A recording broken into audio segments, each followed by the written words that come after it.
یو خبره د دغه شنه د جماعت اسلامي والو ورونو ته کوم چې په خپلو جلسو کې علما کرامو پسې لان تان شروع کړی دی دا ورته وایم دې خولو کې اور پروت دی دا اور په ځان پسې مه راوچتوه او مونږ درته څه نه وایو مونږ مه چېړه مونږ تا سره مقابله نه ده ما ته پته ده چې ته څوک یې ستا مودودي څوک او تا د جناب نبي کریم صلی الله علیه وسلم په زرګونو احادیث په فضایل اعمال کې وسوځول زه په بونیر کې خاموش پاتې شوم او که دا اور مې در باندې راپورته کو یقین ساته په بونیر کې به د خپې د کېښودلو ځای دا به دې نه وي که ته دا ګمان کې چې د مودودي زامن شته دی دا واوره د شیخ زکریا زامن ژوندي دي انشاءالله او د یو حدیث پوښتنه به درنه کومه انشاءالله ته زما سره دشمني کوه ته فضل غفور ته کنځل کوه زما کار نشته دی زه به درته معافي کومه ته ما په سپېړه باندې وخه زه به تا ته معافي کومه خو زما د جناب محمد رسول الله حدیث مه سوځوه په دې باندې زما زړه خوږېږي خو ما په خوله باندې پټۍ یخې ده زما خوله مه راسپړه په ځان پسې او که خوله مې در پسې راوسپړدله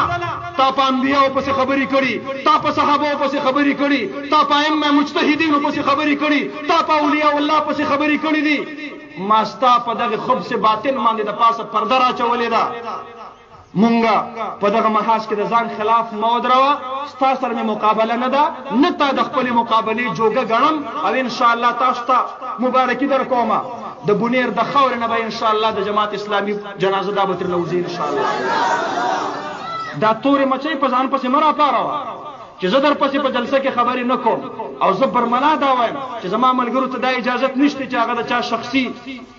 شخصیت چې کم دی نو هغه مجروحه کی او په چا باندې تنقید وکړي نو ته زما د شپږو لکو 15 یا زرو علما کرامو قائد جمعیت حضرت مولانا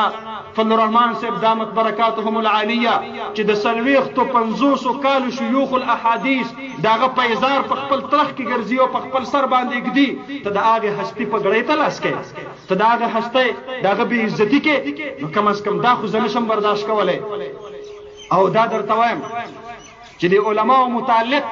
د تبلیغي مراکزو متعلق د فضایل اعمال متعلق د دینی مدرسو متعلق چې ته زما سره په دا جنگ کې نه ولاړ نو دې معنا دا شوله تم د دغه نورو خلقو پلوي تم د دغه نورو خلقو ملګری او کو تا د دین خبره کوله کو تا د اسلام خبره کوله تا به نن د علماو د سره بلندۍ خبره کوله تا به د تبلیغي مراکزو خبره کوله تا به د فضایل اعمال د حفاظت خبره کوله الله تبارک وتعالى دې ملک علماء ته اقتدار په لاس باندې ورکی الله تبارک وتعالى دې زمونږ او تاسو د سختي او د تکلیفونو دا ورځې دا په امن په چین په محبت په اتفاق او اتحاد باندې بدلو فرمایي او پاکستان دې الله تبارک وتعالى د امن او امان گهواره جوړ کړي اقول قولي هذا استغفر الله لي ولكم ولسائر المسلمين واخر دعوانا الحمد لله